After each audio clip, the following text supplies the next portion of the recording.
तर नाशिकमधील मराठी विश्व संमेलनामध्ये उदय सामंतांनी अजित पवारांच्या आठवणींना उजाळा दिलेला आहे। मागच्या संमेलनामध्ये अजित पवारांकडे मराठी भाषा विभागाला आर्थिक तरतुदीची मागणी केली होती। दादांनी मराठी भाषा विभागाला बजेट वाढवून दिलं, त्यामुळे आमच्या विभागाचं बजेट 265 कोटी झाल्याचं सामंतांनी म्हटलेलं आहे। मागच्या वर्षी विश्व मराठी संमेलनाला आदरणीय दादा उपस्थित होते आणि त्या व्यासपीठावर मी दादांकडे मागणी केली होती की आमचा विभाग हा 65 कोटीचा आहे, तर या विभागाला अजून आर्थिक तरतूद करणं गरजेची आहे।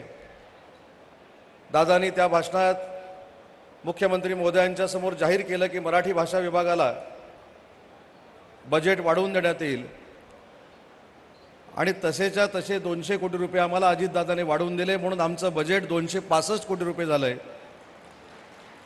आणि म्हणून त्यांना आदरांजली व्यक्त करणं हे माझं मी कर्तव्य समजतो।